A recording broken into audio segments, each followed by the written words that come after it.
No, profe. Bien, entonces continuando con eso, desde el punto de vista articular, ¿cierto? Recordar que existen diferentes tipos de articulaciones y que cada uno de esos tipos de articulaciones lo que va a hacer... se fue para atrás. Un segundito. Ahí sí. Las vamos a clasificar dependiendo de la cantidad de movimiento que tengan, ¿ya? Algunas de ellas, y aquí quiero que se fijen que todas terminan con artrosis. Artro significa articular, ¿ya? Y una sin artrosis corresponde a una articulación sin movimiento, articulaciones de tipo fibrosas, ¿ya? Por ejemplo, sin artrosis como la del tobillo. En el caso de la tibia con la fíbula, existe una sinartrosis, que es un tejido fibroso, ¿cierto? Y un recubrimiento de ligamentos para poder fijar ahí la mortaja tibio-peroneal. Medianamente móviles, una anfiartrosis, ¿cierto? Generalmente son cartilaginosas. Y unas articulaciones muy móviles, que son las que nosotros vamos a describir en su mayoría. Yo creo que la que más vamos a describir son de las otras dos, ¿cierto? Son las anfiartrosis, fibrocartílago, principalmente la del disco intervertebral cuando veamos columna. Pero el resto de las articulaciones que vamos a hablar, la mayoría de ellas son sinoviales. Y en este caso, las articulaciones sinoviales se caracterizan porque tienen cartílago sinovial, ¿cierto? El cual ustedes ya lo vieron en detalle ahora en biomecánica de tejido. Cartílago sinovial, que es un tejido adaptado a la carga compresiva, que tiene distribución de sus colágenos en forma de arco, ¿cierto? Y que va a ir engrosando en la medida que requiere soportar más fuerza. Articulaciones de carga, por ejemplo, como la cadera, como la rodilla, como el tobillo, tienen cartílagos, ¿cierto? Articulares mucho más gruesos que el de la falange de los dedos, por ejemplo, que son los más delgaditos, ¿ya? Este cartílago tiene la característica de reducir por completo, ¿cierto? El roce que pueda existir entre las estructuras, va a facilitar el movimiento, se va a lubricar mediante el movimiento porque eso estimula la membrana sinovial, ¿cierto? Eso ustedes ya lo deberían conocer o por lo menos recordar. Después de eso tenemos los diferentes tipos de articulaciones sinoviales. Y aquí hay un montón de nombres: gínglimo, artrodial, trocoide, artrosis, condilare, elipsoide, encaje recíproco, ¿ya?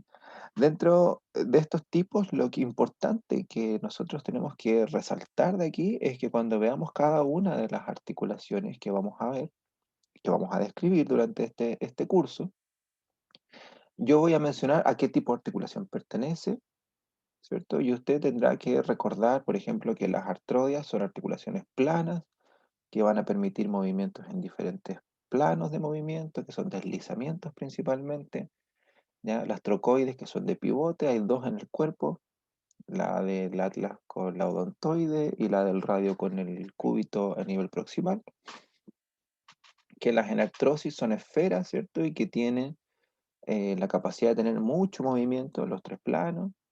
Las condilares también son casi esferas, ¿cierto? Pero es una esfera incompleta, por eso le llamamos cóndilo.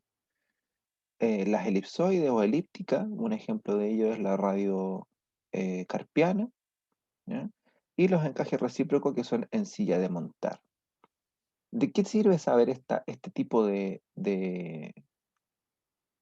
articulación? Porque la forma que tiene una articulación, y aquí es donde entramos ya directamente a la biomecánica o a la anatomía funcional, llamémoslo así, la forma de una articulación me condiciona, y lo voy a escribir en el chat para que quede grabado también aquí, la forma de una articulación condiciona la cantidad de... No, no es la cantidad, en realidad se llama, lo voy a mencionar así, de una articulación.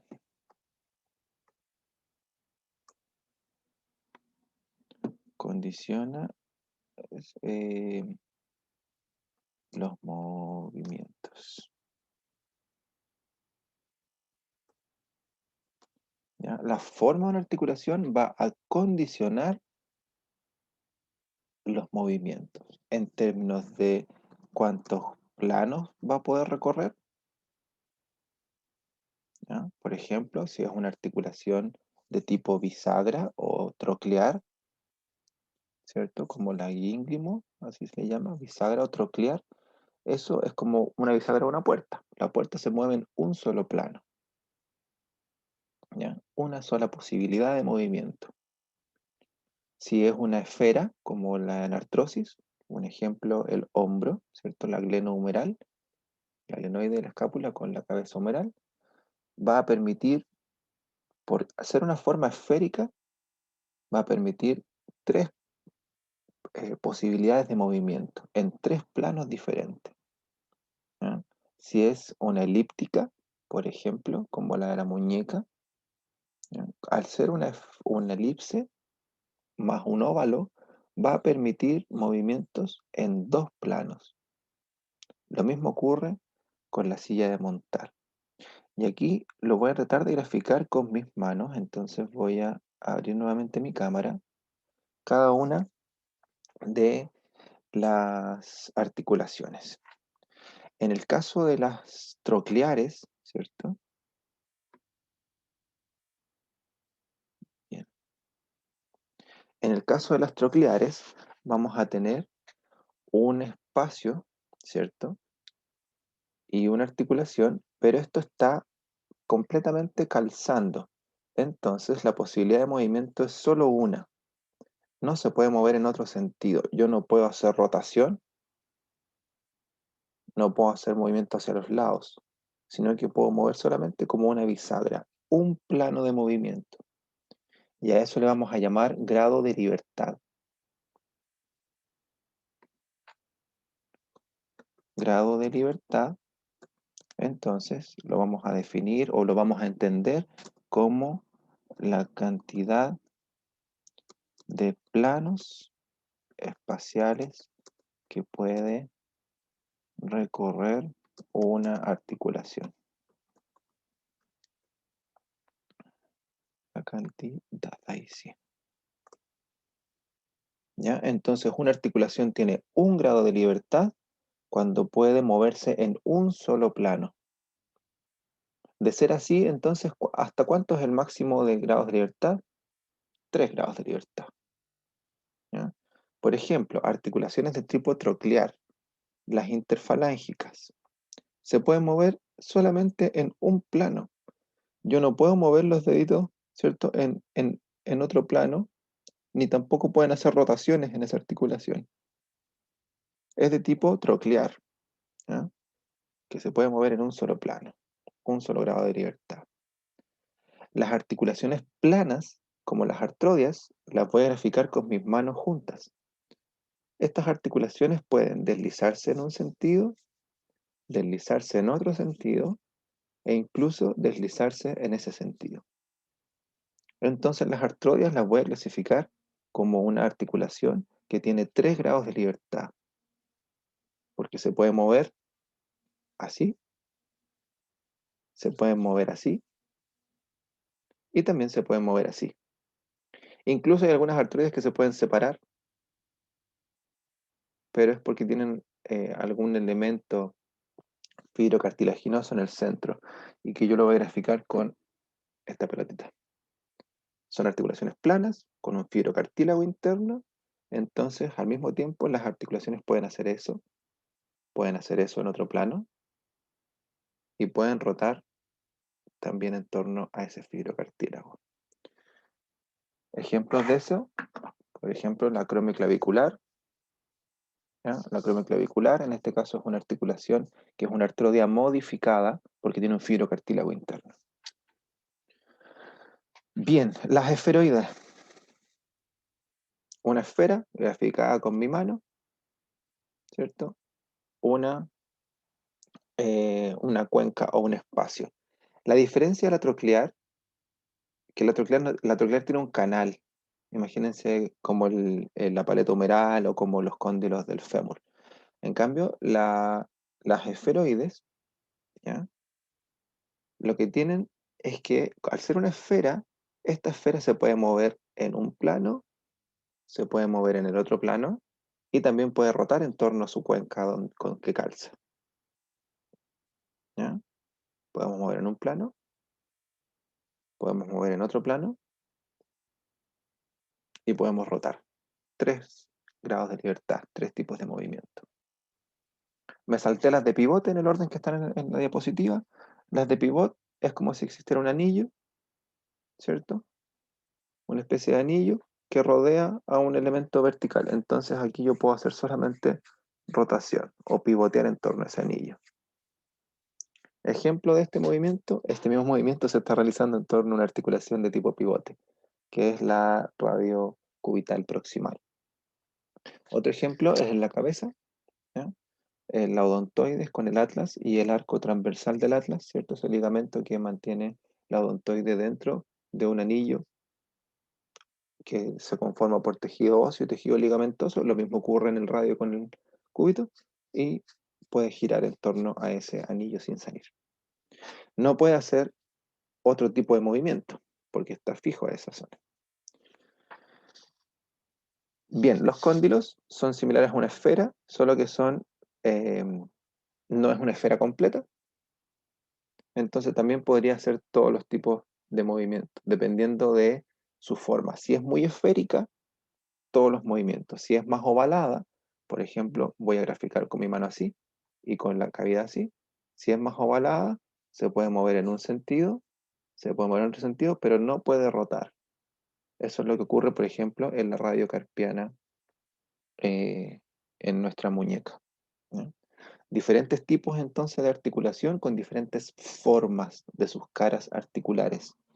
Y en estas formas de las caras articulares entonces es lo que nos vamos a centrar hoy para entender un poco, no, en realidad nos vamos a centrar en toda la unidad, en todas las unidades, pero hoy día vamos a hablar de cómo se describe el movimiento intraarticular.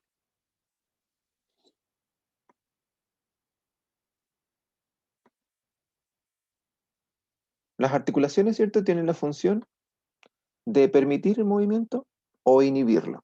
Dependiendo de la forma, también nosotros vamos a generar restricción del movimiento. Por ejemplo, si bien en la cadera, voy a hablar otro ejemplo, en el hombro, ¿cierto? Tenemos la cabeza humeral y tenemos la cavidad glenoidea, que es más bien plana. Esto permite gran cantidad de movimiento. Pero en la cadera, siendo el mismo tipo de articulación, esferoidal, ¿cierto? El acetábulo recubre por completo a la cabeza femoral.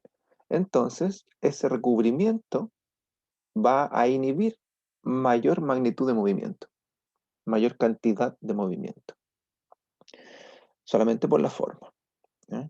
Otros elementos que van a inhibir el movimiento son los tejidos blandos que están asociados a esa articulación, los tejidos periarticulares, cápsula, ¿cierto? Ligamentos que están asociados y los tendones de los músculos que llegan a esa articulación que vamos a describir, ¿ya? También tienen la función de transmitir fuerza. Las articulaciones son estructuras adaptadas para, aparte de realizar el movimiento, transmitir la fuerza que proviene de un eslabón óseo hacia otro eslabón óseo. De hecho, es tan relevante esta forma de transmisión de fuerza que los sistemas trabeculares de los huesos, ¿cierto?, coinciden en la articulación. Si yo miro las trabéculas, por ejemplo, del tejido óseo del fémur, las mismas líneas trabeculares, ¿cierto? Una vez que pasan la cabeza femoral, se transmiten hacia la pelvis, hacia el coxal, y las líneas se continúan. A pesar de que son segmentos óseos separados, las fuerzas que se transmiten entre la cara articular permite que el hueso, ¿cierto?, tenga líneas de transmisión de fuerza de manera congruente. También, durante el movimiento, las articulaciones tienen la capacidad de absorber parte de esa carga o parte de esa fuerza. Y aquí nos vamos a quedar con un concepto que es las articulaciones, ¿cierto? Mientras mayor sea el área, aquí aplicamos un poquito la física, ¿cierto? Mientras mayor sea el área articular, ¿cierto? Menor presión recibe cada punto de la articulación y puede resistir más fuerza, entendiendo que la presión,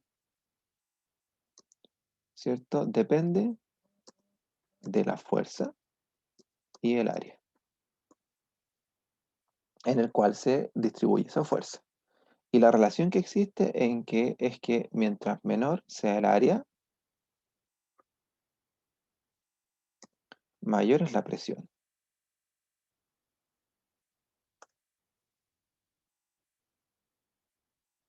Perdón, no me salió el menor. Ahí sí, menor sea el área, ahí lo voy a escribir mejor, mayor es la presión.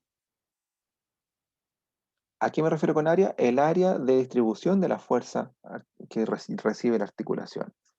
Y mientras mayor sea el área, menor va a ser la presión o la fuerza que recibe esa porción de cartílago.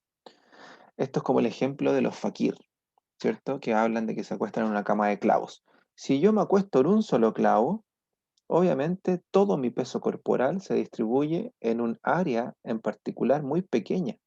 Entonces la presión que se recibe en esa área es tanto que el clavo se va a enterrar.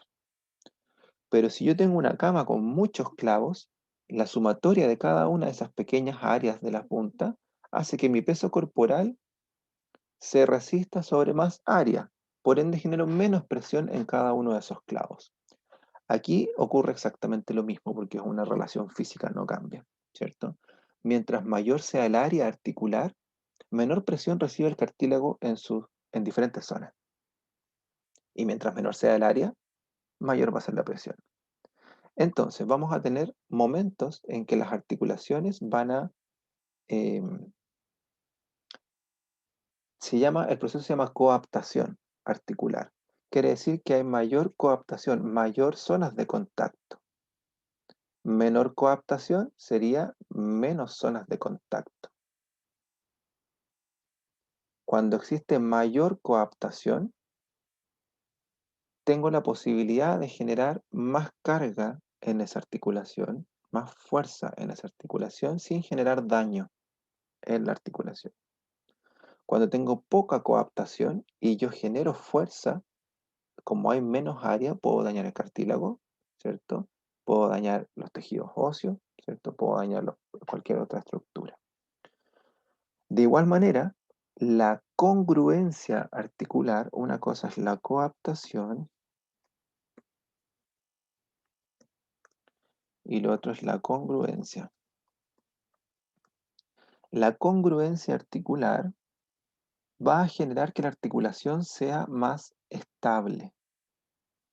Si yo tengo una forma de una cara articular y otra forma coincidente, entonces esa articulación es más estable durante sus movimientos. Pero si yo tengo una forma articular y una forma menos congruente, va a hacer que esa articulación sea más inestable. Y aquí tengo los dos ejemplos claros. Mayor congruencia articular y coaptación para la cadera. El acetábulo recubre casi por completo a la cabeza femoral. Entonces, esta articulación es más estable y puede recibir más fuerza. En cambio, en el hombro, el mismo tipo de articulación, que es esferoidal, ¿cierto? La cavidad glenoidea de la escápula no es tan cóncava, es más plana. Entonces, para que la cabeza humeral no se salga de su posición, porque tiene menos congruencia, entonces es inestable desde el punto de vista óseo, requiere entonces mayor participación de los ligamentos y de los músculos que participan. Entonces, en la medida que disminuye la estabilidad que da la estructura ósea, necesitamos la participación de estructuras como el tejido blando, cápsula, ligamento y estabilidad activa, es decir, a partir del músculo. Aquellas que tienen mayor congruencia, mayor coadaptación, son capaces de absorber más carga. Aquellas que no, ¿cierto? Van a transmitir la carga en- no van a absorber tanta carga, eso es lo que quería decir. Bien.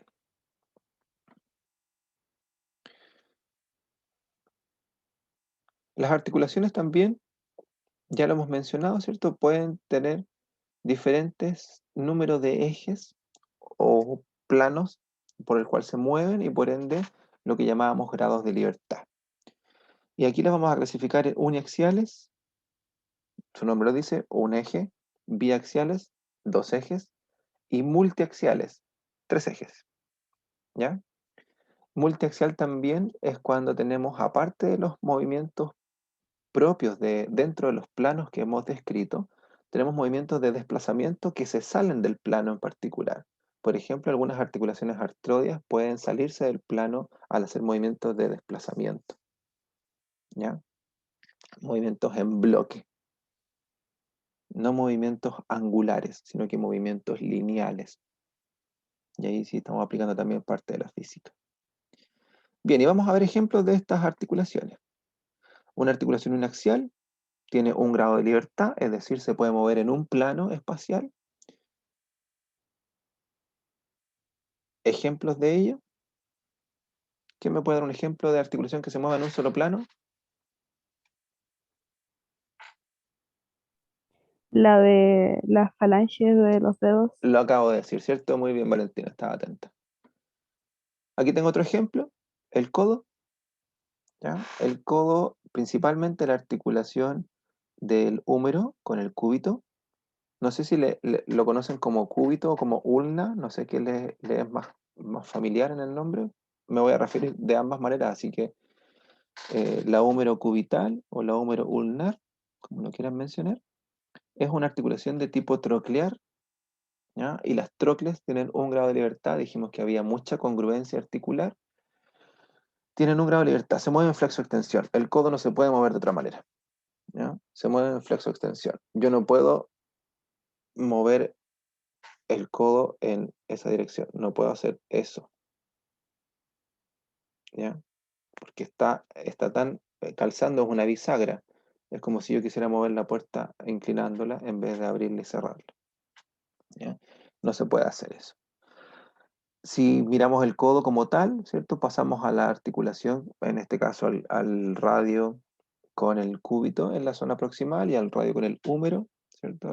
Que es un cóndilo. La sumatoria de esas dos articulaciones me permiten un segundo movimiento que se llama pronosupinación en el codo, pero eh, no se consideran ambos como grados de libertad, sino que, o sea, perdón, claro, no se consideran ambos como grados de libertad propios del codo, sino que son de articulaciones en particular, dentro del complejo articular de codo. El otro ejemplo que mencionábamos, ¿cierto? El de las falanges. También tenemos la rodilla, que es de tipo también, en realidad se podría decir que es como un escondilar, pero al ser bicondilar, porque hay dos cóndilos femorales y dos platillos tibiales, y en el caso de los platillos tibiales tenemos la zona media, ¿cierto? Que tiene una cresta ahí con los meniscos, se transforma también en una condición troclear. Si miramos esa articulación de manera sencilla, podemos decir que es uniaxial, que tiene solamente un eje para la flexoextensión.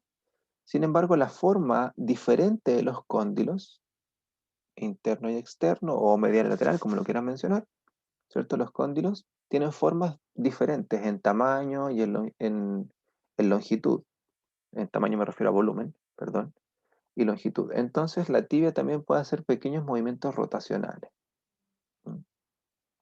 Principalmente articulación uniaxial.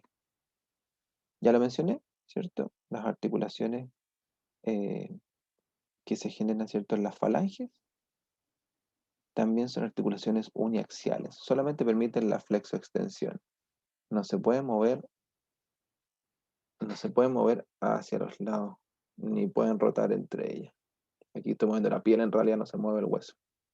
La articulación permite solamente el movimiento de flexoextensión.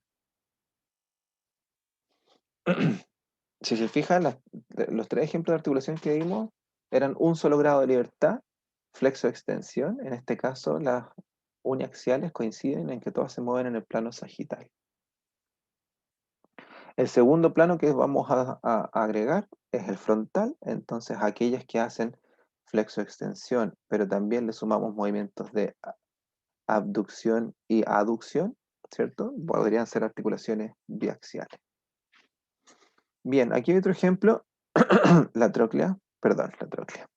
La mortaja tibio-peroneal, ¿cierto? Con el astrágalo, la tibio-astragalina, esa articulación permite el movimiento en un solo plano de flexión dorsal o dorsiflexión, como lo quieran llamar, o flexión también se le puede llamar por sí sola, y flexión plantar, que va hacia la planta, la otra va hacia el dorso, por eso se llama flexión dorsal, flexión plantar hacia la planta, ¿cierto? Un solo plano de movimiento.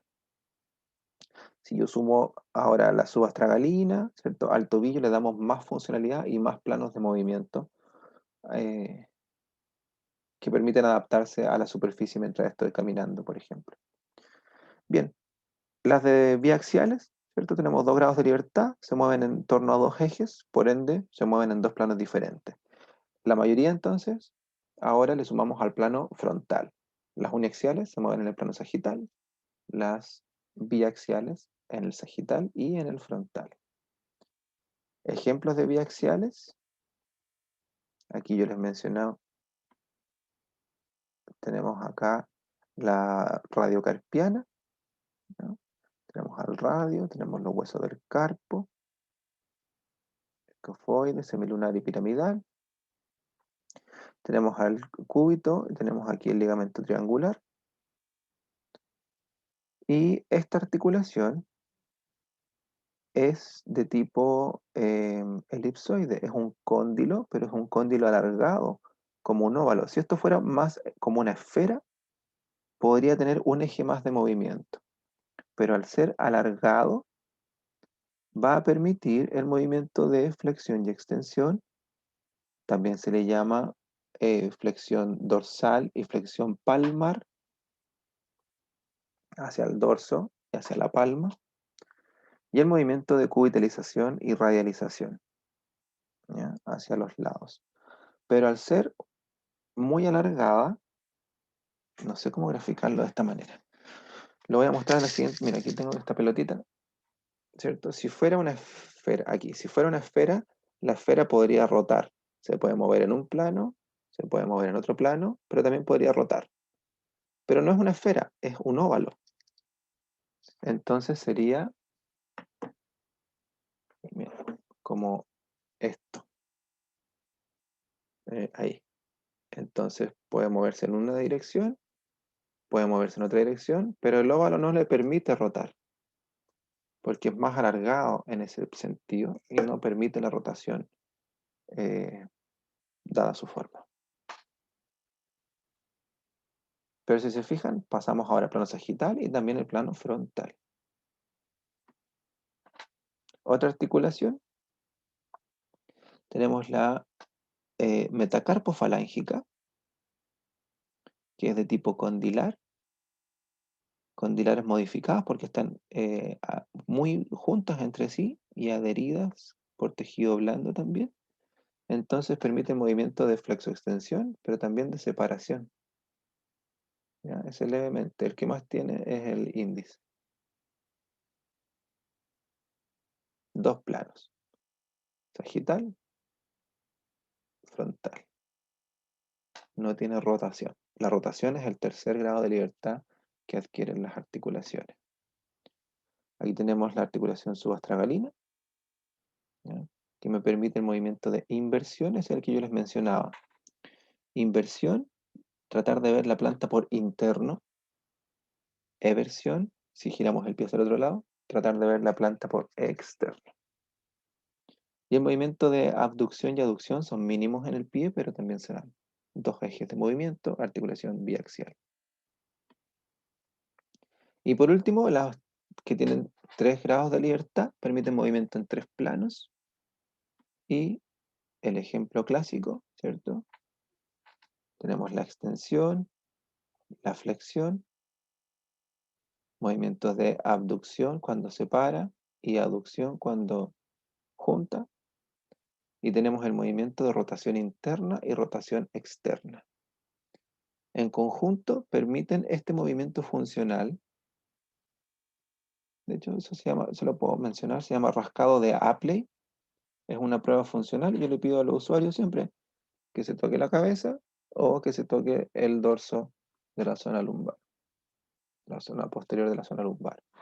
Y lo que estamos haciendo con ese movimiento combinado es sumar los 3 grados de libertad. Si yo me toco la cabeza, en el hombro hago flexión, ¿cierto? Abducción, hice eso, y rotación externa. Y si voy con la mano al dorso, hago aducción, extensión y rotación interna. Ese movimiento entonces, de tocarse la cabeza y tocarse la zona lumbar, involucra los 3 grados de libertad, involucra toda la libertad funcional del hombro. De hecho, si la persona puede hacer eso, probablemente puede hacer todas sus actividades funcionales. Cuando este movimiento está limitado en alguna de sus condiciones, hablamos de limitación funcional de la articulación de hombro.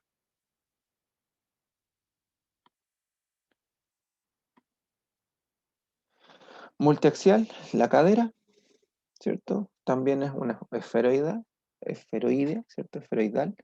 Tenemos el coxal, ¿cierto? Que tiene el acetábulo y la cabeza femoral, y eso permite hacer movimientos de flexión-extensión, ¿ya?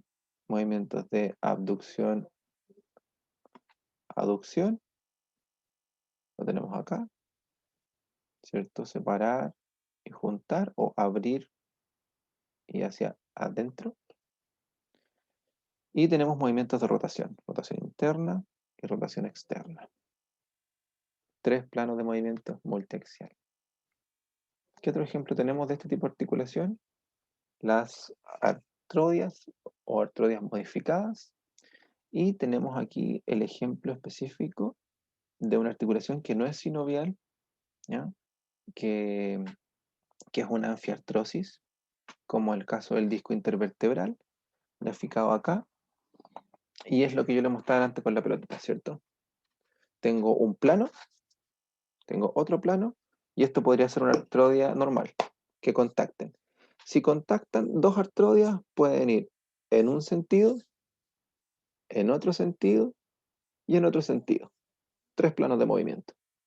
Pero cuando tienen un elemento fibrocartilaginoso en el centro, como el disco intervertebral, como un fibrocartílago intraarticular, como un pequeño disco, por ejemplo, la articulación temporomandibular, tiene un pequeño fibrocartílago adentro. La acromioclavicular, la esternoclavicular también. Entonces, ¿qué hacemos? Tenemos estas 2 zonas planas y aparte de poder ir hacia adelante y atrás, ¿cierto? Hacia un lado y al otro, rotar entre sí, también podemos inclinarnos en un plano, en otro plano.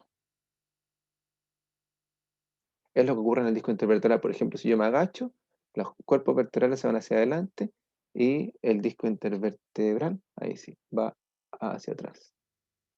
En cambio, si yo me extiendo, presionamos atrás y el disco intervertebral, el núcleo pulposo migra hacia adelante. Entonces, gracias a esa presencia de ese fibrocartílago, le damos incluso mayor libertad a este tipo de articulaciones planas. ¿Cuál es el problema? Por ejemplo, en la columna, que estas articulaciones no están solas. Si estuvieran solas en el espacio, se moverían mucho, pero está asociado a 2 articulaciones facetarias, ¿cierto? A las facetas vertebrales, y eso va a limitar su movimiento. Menos malo si no tendríamos la columna siempre comprometida, con riesgo de sufrir daño. Bien, en la práctica, lo que nosotros vamos a hacer con nuestros segmentos articulares es hablar de cadenas cinemáticas. Deme un segundo. Ya, vamos a hablar de cadenas cinemáticas.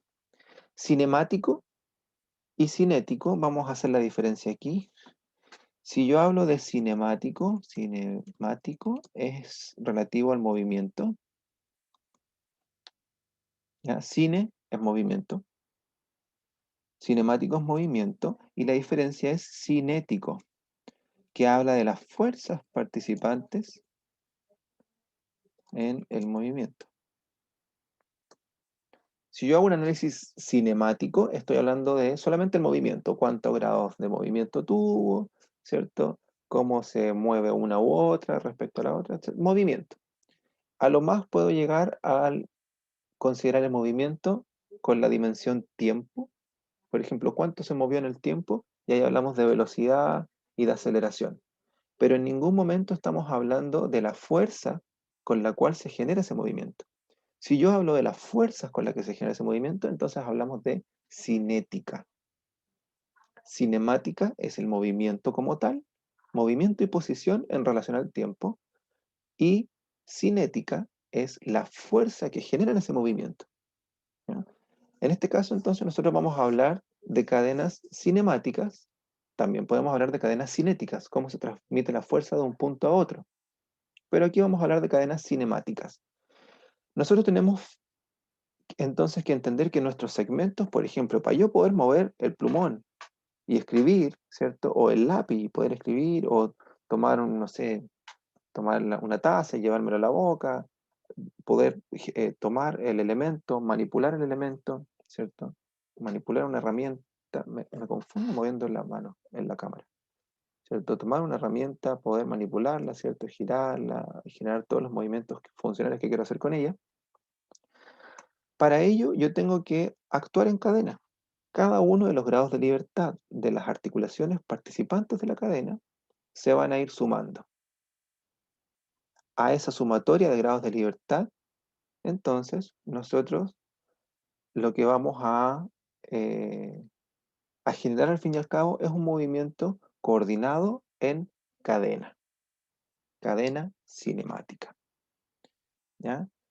Hay que tener en claro, ¿cierto?, que ninguna articulación se mueve más de 3 grados de libertad, ¿cierto? Y que esos 3 grados de libertad, por ejemplo, del hombro, se van a ir sumando a los grados de libertad del codo, los del codo se van a ir sumando, los de la muñeca se suman los de los dedos, y al fin y al cabo permiten grados de libertad completo para yo poder hacer un sinfín de gesticulaciones, ¿cierto? De manipulaciones, posicionamiento de mi mano en diferentes planos. Por ejemplo, el hombro tiene la función de llevar la mano hacia adelante, atrás, arriba, abajo, a la izquierda y a la derecha. El codo de alejarla y de acercarla. La muñeca de posicionar la mano antes de la manipulación. Y los dedos y la mano acomodarse a las formas de la herramienta que estoy manipulando. Entonces, cuando yo sumo todos estos grados de libertad, hago que la cadena cinemática tenga ventaja mecánica, ¿cierto?, para poder adaptarse a diferentes condiciones. Cuando uno de estos grados de libertad de alguno de los eslabones de la cadena se pierde, por ejemplo, imaginemos que no puedo mover la muñeca en pronación, la muñeca y el codo en pronación. No puedo hacer ese movimiento. Entonces, ¿qué va a ocurrir? Otras articulaciones van a buscar la posición, tratar de posicionar la mano en la misma condición que la necesitábamos.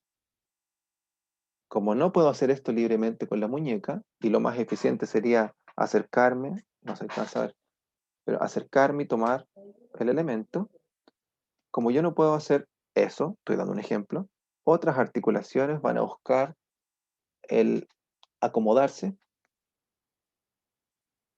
para poder suplir la función. A ese acomodarse le llamamos compensación. En clínica, lo que nosotros vamos a buscar, biomecánicamente hablando, es las compensaciones que realiza el cuerpo para poder cumplir una función. Les voy a dar un ejemplo claro de qué es lo que es una compensación. Si a usted le duele una rodilla o se pinchó con una espina en el pie y tiene dolor, lo que va a hacer es cojear. Ese cojeo es una compensación al movimiento natural, que el movimiento natural es eficiente cuando la cadena tiene todos sus grados de libertad disponibles.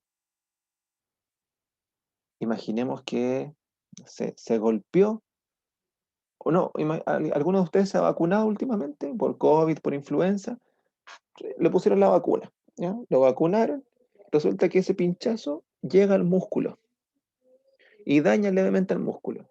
Entonces duele un poquito al mover el brazo cuando ese músculo se contrae. ¿Qué ocurrió entonces? Para poder hacer actividades con ese brazo, yo ando, uno recoge el hombro, ¿cierto? Y se mueve, menos, evita mover. Si yo quiero tomar algo en altura, voy a inclinar mi tronco para poder tomarlo. ¿Por qué? Porque no puedo elevar el brazo. Una de las libertades de movimiento falla, otras articulaciones suplen esa falta de movimiento. Entonces, tener todos los grados de libertad disponibles hace que el sistema sea eficiente, que la cadena cinemática sea eficiente. Cuando yo hago una intervención kinésica, chiquillos, de aquí en adelante así lo tienen que mirar.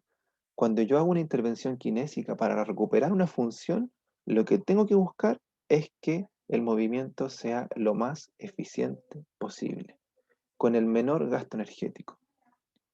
Si yo estoy cojo de una extremidad, o sea, me duele la cadera, por ejemplo, caminar 100 metros me desgasta enormemente. O sea, voy a tener un gasto energético mucho mayor, porque hay otros músculos menos adaptados para ese movimiento, articulaciones que van a estar haciendo movimientos que no le corresponde hacer, para un gesto que si no estuviera esa lesión, lo podría hacer sin problema y caminar 100, 200, 300, 400 metros, kilómetros sin problema, sin fatigarme.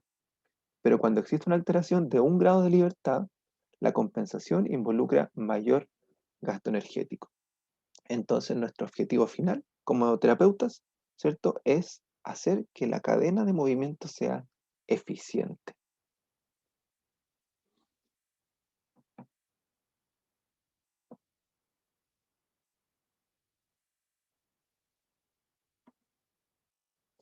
Aquí hay un ejemplo para que un pianista toque una tecla con una falange. Yo tengo que sumar el grado de la falange distal y proximal, 2 de la metacarpio falángica, 2 de la muñeca, 1 en la radio ulnar, 1 en el codo, 3 en el hombro, 3 en la clavicular, 3 en la esternoclavicular. Podría seguir en la columna vertebral hasta la estabilidad que está sentada la persona en esa silla frente al piano, ¿no?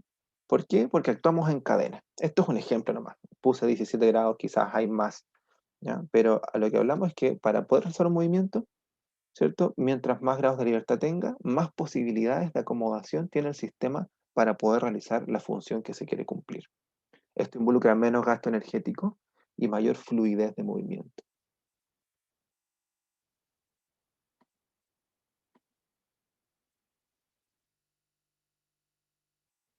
Bien, algunos factores que van a limitar estos movimientos. Por ejemplo, la estructura de la articulación. La forma ya sabemos, las formas son limitantes. Mientras mayor congruencia articular exista, ¿cierto?, probablemente tienen más restricción de movimiento. El número de los ejes está condicionado por la forma.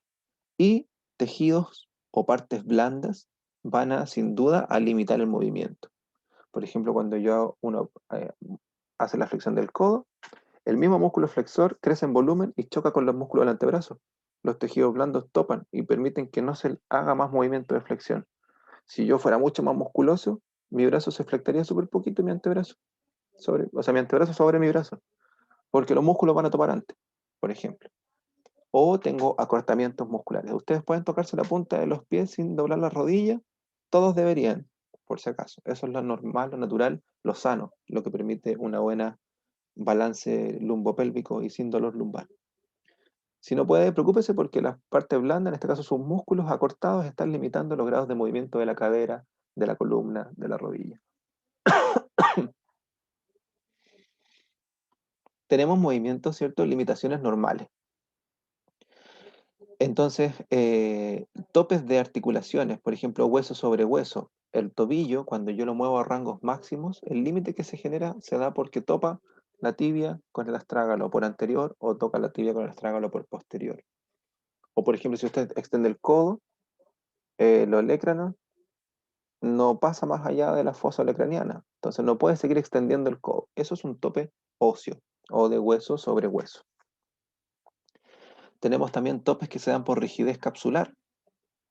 Por ejemplo, al extender la rodilla, se tensa la parte posterior de la cápsula y hasta ahí llega la rodilla. No hay nada óseo que le impida hiperextender la rodilla. Probablemente una persona con hiperlaxitud, que quiere decir que sus tejidos son más elásticos, ¿cierto? La rigidez capsular es menor, por ende podrían hacer una hiperextensión de rodilla. Probablemente alguno de ustedes o alguna de ustedes tenga esta condición.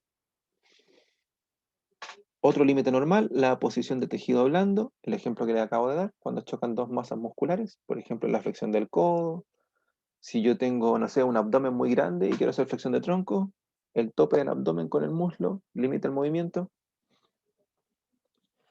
Los músculos biarticulares, por ejemplo, en el caso de la cadera y la rodilla, los músculos isquiotibiales y el cuádriceps son súper relevantes en los rangos de movimiento. Si yo tengo acortados aquellos músculos, cuando haga una flexión de cadera, por ejemplo, y quiero extender la rodilla, el isquiotibial, como se tensó en la cadera y está acortado, no permite que la rodilla se mueva con libertad. Y obviamente, límites normales de movimiento son los ligamentos, que son extracapsulares o capsulares también, ¿cierto? Algunos ligamentos son engrosamientos de la cápsula y otros son separados de la cápsula. Ambos participan en el límite normal del movimiento. Ahora, cuando existe patología, ¿cierto? Tenemos diferentes limitantes patológicos. Inflamación, dolor, ¿cierto? Por inestabilidad, ¿cierto? Podemos llegar al tope óseo cuando no debería existir, etc. Bien, denme un segundo para ver si cerramos aquí este bloque. Ya, perfecto. Aquí vamos a cerrar el bloque. Bien, entonces,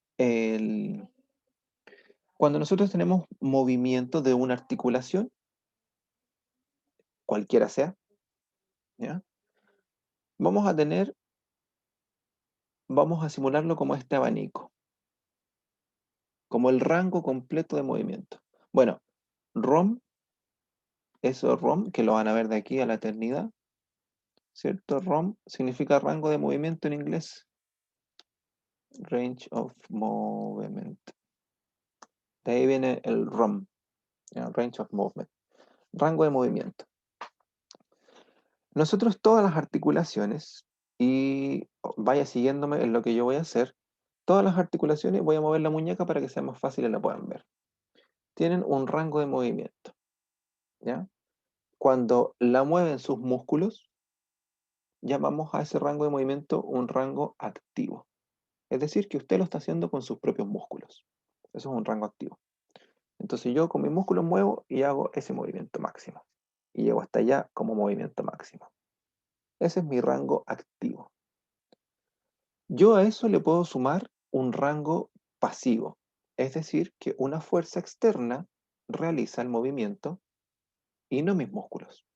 Por ejemplo, que yo me mueva la muñeca en un sentido u otro, eso es un movimiento pasivo. Con esta mano estoy moviendo esta que está aquí. ¿Ya? La puedo mover. Movimiento pasivo. El rango pasivo va a ser mayor que el rango activo. Y es lógico. Por ejemplo, hagamos el ejemplo con el codo. Si yo hago la flexión del codo, hasta ahí llego activamente, pero si yo me empujo, puedo aumentar el rango de movimiento. ¿Sí? Probablemente a usted le está pasando exactamente lo mismo. ¿Y por qué lo puedo aumentar?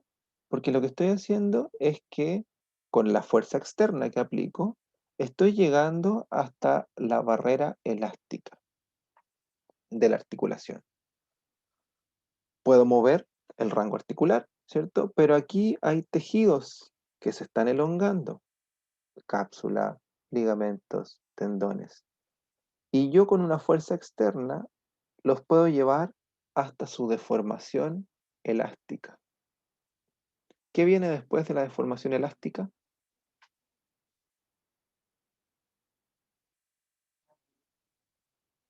Eso fue La, pregunta. ru- la ruptura, profe.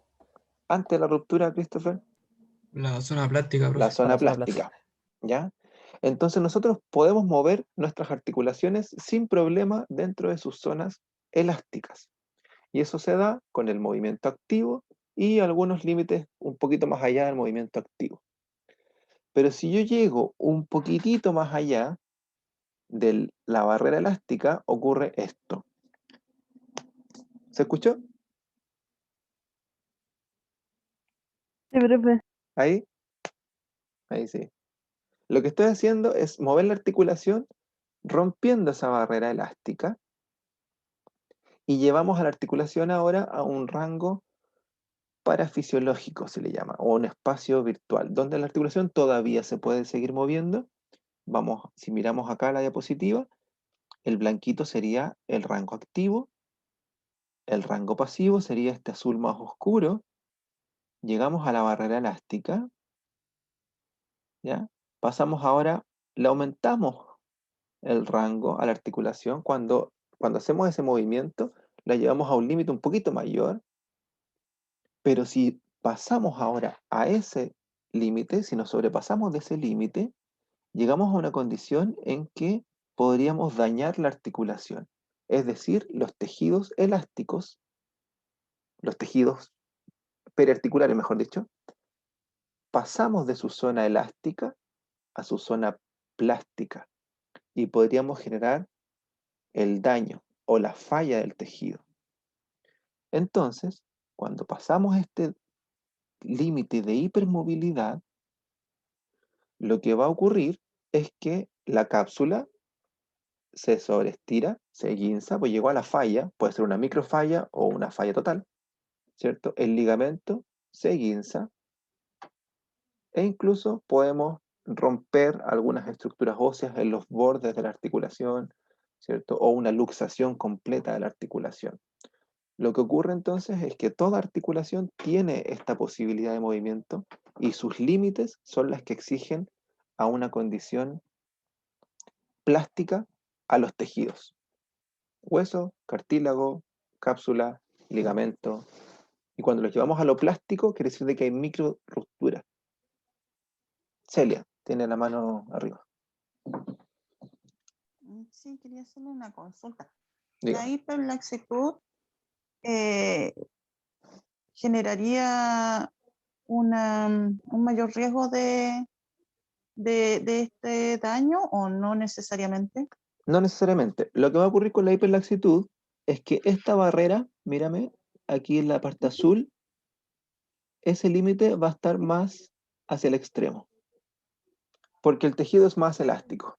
Entonces vamos a tener mayor, cuando yo hago, por ejemplo, algunos de ustedes, si tienes hiperlaxitud, probablemente Y la rodilla. en la Por lo rodilla general. puedes hiperextenderla, ¿cierto? Te queda Sí. hiperextendida. Al hiperextenderla, estás llevando la articulación a su límite elástico, pero ese es tu límite. En cambio, el mío es menos y no la puedo hiperextender. ¿Se entiende? Es como que el movimiento activo aumenta un poco, el movimiento de la barrera elástica o la movilización también va a aumentar un poquitito. Vamos a llegar a una condición más cercana a la hipermovilidad, más cercana al límite. Lo que sí le quería consultar, porque algunos movimientos o el tema del peso también limita un poco al tener hiperlaxitud. O sea, por lo menos a mí me ha pasado. ¿Cómo limita? No te es O favorable. sea, no me es favorable, sí. Claro, Sí. claro, porque Por ejemplo, la falange, sí, perdón, la falange de los dedos, por ejemplo, no puedo tomar grandes pesos porque no me responde por la hiperlaxitud. No sé si habrá que sí. mejorar el tono muscular. Sí, es que eso tiene dos explicaciones. Si es por rango de movimiento, no debería ser el problema. El problema es que se asocia a la hiperlaxitud. Recuerda que el tendón también es un tejido elástico. Y si es más elástico, el músculo pierde energía en deformar el tendón antes de que el tendón transmita la fuerza al hueso. Pongámonos en este ejemplo. Tenemos una caja en el suelo amarrado con una cuerda. Si la cuerda es rígida, yo cuando tire la cuerda, la caja de inmediato se va a arrastrar, ¿cierto? Pero si la cuerda no es rígida y es un elástico, yo tengo que tirar, tensar el elástico primero, y cuando ya esté tenso, recién ahí la voy a poder arrastrar.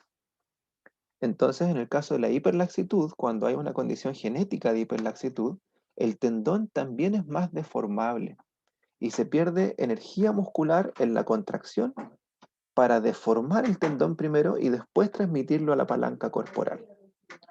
Entonces, el hacer esfuerzo, ¿cierto? También se ve dificultado cuando hay condiciones de hiperlaxitud. porque hay una condición de transmisión de la fuerza muscular hacia la palanca que también se está alterando por esta elasticidad mayor de los tejidos, que es generalizada. ¿Se entendió? Sí, gracias, profesor. Sí. Súper. Profe, Dígame. ¿en la hiperlaxitud igual disminuye la zona plástica o no va a Claro, disminuir? claro. Piensa que tenemos la curva de deformación, ¿cierto? Lo que hicimos con la hiperlaxitud es aumentar la zona elástica, pero la zona plástica disminuye, entonces tiene más posibilidad o es más fácil llegar al punto de falla, Claro. ¿sí? Pues Porque, por sí, ejemplo, sí, esa era mi duda. sí, pues vamos a llegar. ¿Por qué? Insisto, miremos acá la diapositiva, porque este límite no va a cambiar. Lo que vamos a hacer con la hiperlaxitud es mover este celeste, este es azul, perdón, más cerca del celeste clarito. Nos acercamos más hacia la zona de movimiento total de la articulación. Y acercarnos a esa zona significa más riesgo de llegar al límite de integridad articular, de integridad anatómica. Entonces, por eso es más fácil que se luxen las personas, no sé, por ejemplo, hay dislocación articular, dislocación. Dis es alteración, locación es posición. Se altera la posición, eso es una dislocación. Profe, No, dígame nomás. en el caso, por ejemplo, de las luxaciones, que por ejemplo yo hace como 3 años me luxé el pulgar jugando vóley, ¿Ya? y me pasa, por ejemplo, que ahora como que el rango de movimiento, por así Es decirlo, es mayor. diferente, como que aumenta, claro. Sí. Entonces sería como similar a lo que ocurre, ¿cierto? Apliquémoslo con los tejidos que acaban de ver, las unidades de tejido. Si hubo una luxación, quiere decir de que el tejido elástico de la articulación, la cápsula, los ligamentos, ¿cierto? Pasaron a su límite plástico. Entonces hubo una deformación que no es elástica, porque llegamos al elástico, si la deformación no sobrepasa el límite elástico, vuelve a su posición normal. Pero si la deformación llegó al límite plástico, ahora hay una deformación residual. Por esa deformación residual, ahora tu articulación tiene más rango de movimiento. Claro, por eso también como que uno después es más propenso a Por eso sufrir uno es otra más lesión. propenso. Sí. Entonces ahí lo único que nos queda como terapeuta, como no podemos acortar el ligamento como tal, ni acortar la cápsula, es reacondicionar la actividad muscular que va a proteger la articulación igual. Claro, es como reforzar la musculatura, es como lo que pasa con el manguito rotador igual, pues como que si uno lo Exactamente lo mismo. refuerza, ya pues sí, gracias. Sí. Bien, se entiende entonces cómo vamos cambiando los diferentes rangos de la articulación. No es que nos cambiemos, cómo vamos pasando por diferentes etapas. Movimiento activo, movimiento pasivo. Si yo a esto le sumo más fuerza, vamos a llegar a un límite parafisiológico, incluso al límite extremo que puede llegar a dañar la articulación. Eso es, en palabras súper sencillas. Bien, cuando hay restricciones patológicas, vamos a encontrar, por ejemplo, tejido hueso sobre hueso. El ejemplo que me nos daba Valentina, después de una luxación, ella siente que tiene más rango. Probablemente está llegando a los límites óseos de la articulación. O al revés, se puede encontrar una condición patológica inicial. Imaginemos que estuvo inmovilizada del hombro por una lesión X. Esa inmovilización hace que la cápsula se rigidice y vamos a tener límite de movimiento. Hay rigidez capsular por inflamación o formación de adherencias. Los tejidos, cuando no se mueven, nuestros tejidos de superficial a profundo, ¿cierto? La piel, grasa subcutánea, fascias musculares, músculos, ¿cierto? Después podemos tener alguna bursa, otros músculos, después el hueso. Cuando no hay movimiento, se tienden a adherir y esas adherencias generan limitación de movimiento. Lo mismo en la articulación, tenemos la cápsula, ligamentos, tendones y genera adherencias periarticulares. O cuerpos sueltos en la articulación, imaginemos un daño meniscal, que se rompe el menisco y queda flotando dentro de la articulación, eso genera compresión de algunas zonas cartilaginosas y se bloquea la articulación. Límite patológico. Entonces, por ejemplo, lo normal, ¿cierto? Tenemos límites fisiológicos en nuestra articulación. Nuestras articulaciones se van a mover con límite blando. Por ejemplo, el codo tiene un tope blando cuando yo hago la flexión, porque lo que choca son los músculos. La rodilla, al extenderla, tiene un tope firme porque se tensa la cápsula. Y el codo en extensión tiene un tope duro, que es el tope óseo. ¿Ya? Son diferentes nomenclaturas para el límite de movimiento fisiológico. Y patológico generalmente firme, duro, ¿cierto? O incluso pastoso se le llama cuando hay mucha inflamación y no puedo mover la articulación. Esto es una cosa de concepto nomás que hay que mirar. Profe, Bien, una pregunta. dígame. ¿Quién me está hablando? Entonces, Vicente. sí, la rigidez capsular, entonces, ¿es una limitación normal o No, anómala? Porque están en las dos. no, pero una es que hay articulaciones que se limitan por la rigidez de la cápsula. Por ejemplo, la rodilla en extensión. Pero cuando hay patología, por ejemplo el hombro, imaginemos que tengo una rigidez capsular, no lo puedo mover porque la cápsula está rígida. Eso es diferente. Puede ser patológico en algunas articulaciones, pero también en otras articulaciones es lo normal, que la rigidez de la cápsula sea lo que me limita el movimiento. Ah, ya, profe, gracias. ¿Ya? Bien, hagamos el último break para pasar a la siguiente parte. Yo creo que vamos a terminar como a las... Dígame. Disculpe, tenía otra consulta. La limitante de movimiento afecta también el tema de, o sea, si se inmoviliza una articulación, afecta también el tema del líquido sinovial. Claro, Es, sí. disminuye, pero eso es, o sea, es, ay, perdón, cuando vuelve a la normalidad, después, Vuelve el fluido sinovial eh, sin problema. ya una vez que se restablece el movimiento, no, Sí. Y de hecho, por ya, ejemplo, yo como terapeuta lo que podemos hacer es movilizar dentro del rango que la persona tiene. Ya, imaginemos que tiene limitado el movimiento de muñeca. Y eso es lo único que puede hacer. ¿Ya? Entonces yo lo que tengo que hacer es llevarlo al límite para poder generar el cambio plástico y que vaya recuperando el rango de movimiento, ¿cierto? Eso es lo primero. Y dentro de ese movimiento que pueda tener, hacer movimiento fluido va a estimular la membrana sinovial y va a lubricar igual. Generalmente no es por falta de lubricación el límite, sino que por otros tejidos que lo rodean. ¿Ya? Y con cualquier estímulo de movimiento se vuelve a generar el líquido sinovial, a no ser que haya algún daño ya mayor, ¿cierto? Alguna rotura capsular, por ejemplo, o un derrame articular que el líquido se pierde, en otras palabras. Pero sí, se recupera. ya, gracias. Bien, hagamos el último break, unos 10 minutos, y después vemos los conceptos de cinemática, artro y osteocinemática.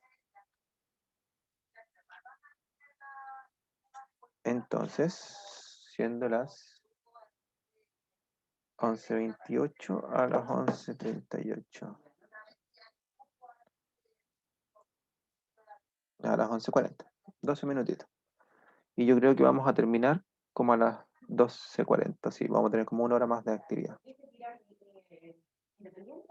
El módulo hasta 10 para la 1, ¿cierto? Sí. Bien, 12 minutos. Descansen. Ya, profe, gracias.